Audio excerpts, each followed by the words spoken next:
Hello folks, just a quick video. Yeah. Well, the subject matter being, understanding about giving your life to God. And what that means, really. Well, because there's a lot of people, young people certainly, who are coming into church and not necessarily being given the teaching that they should be given. So let's say when it comes down to things like tattoos, piercings and stuff like that.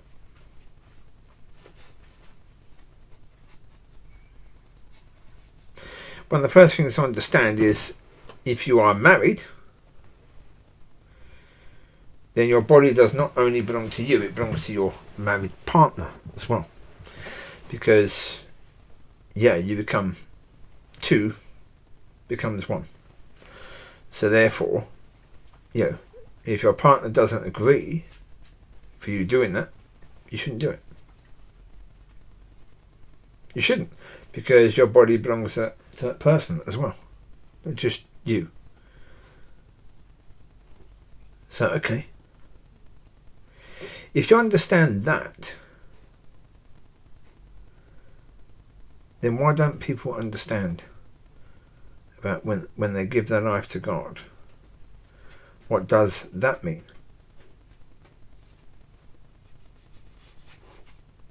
Well, because people basically take their life back straight away.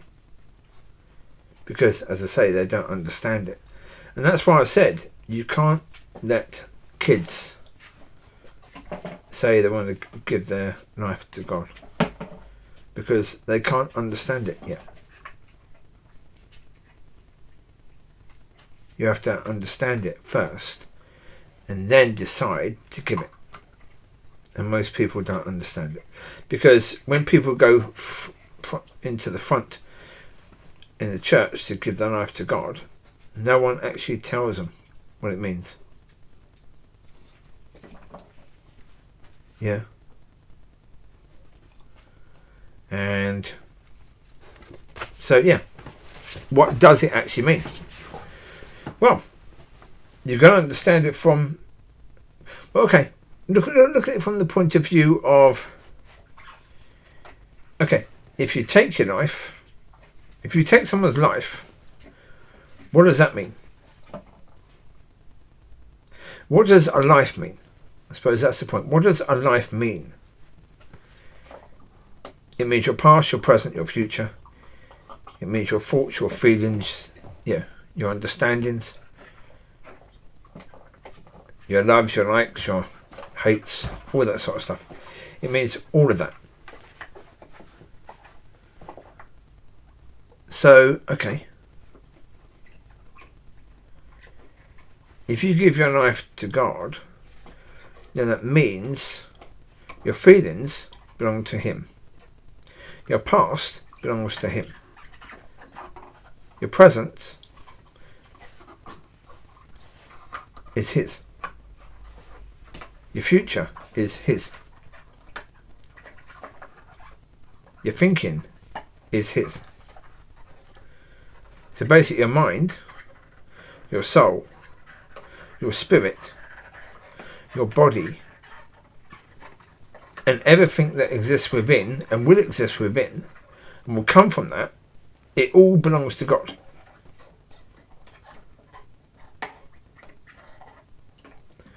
That not one single bit of that belongs to you at all.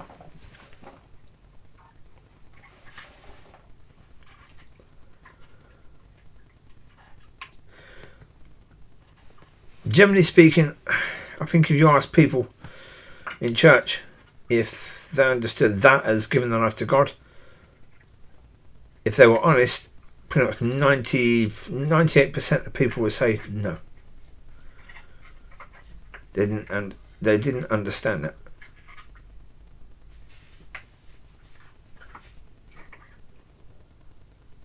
No. And that's a big problem right now, because people in church thinks they've given their life to God, but they haven't,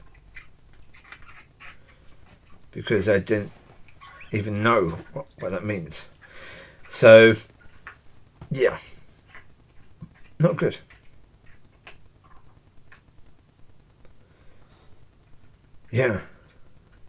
So I think that would be one of the first points, that if I was going to talk to a church, it would be about understanding that, and about understanding, okay, we can't really move forward with anything else until you've understood that. Because then you have to deal with things like renewing of your mind, and I can guarantee, have I come across anyone in church, anyone at all, who's had even a start of renewing of their mind? And the answer is no. No. I mean, I'm annoyed because I'm realising after 27 years, yeah,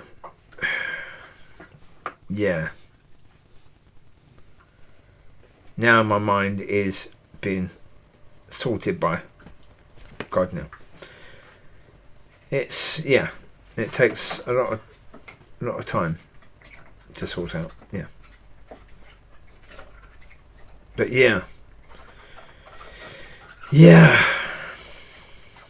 well, even now, you could be thinking about the world's way and God's way.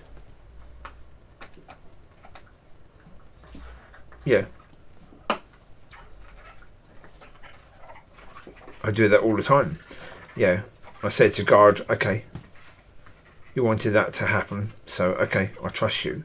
And then the next minute, I'm talking to God about the world's way, about thinking that. And then I think, excuse me, what am I saying?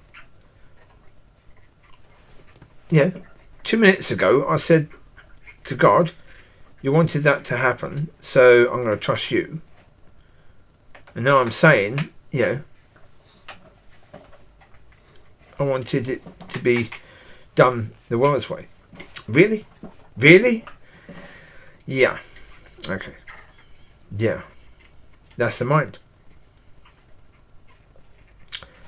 Yeah. So, there are basic understandings that are biblical that have not been understood. And to be honest, I think that's cool. I do. I think that's really cool. Because, it is the case before the Pentecostal movement and before the movement around that time, there was no real understanding of the spiritual or spirituality or the gifts of the Spirit. And then there was. That seems to have gone away again now, but there was for a time. Well, I think we're coming towards a time when people are going to understand about, giving their life to God and the renewing of the mind and what both things mean. And that would be brilliant if people know that, and that would be better for them. So there you go, I'll leave you for now. Indeed, we need to understand all those things to do it. So there you go. So be blessed and be a blesser, and I'll speak to you later. God bless, speak to you later.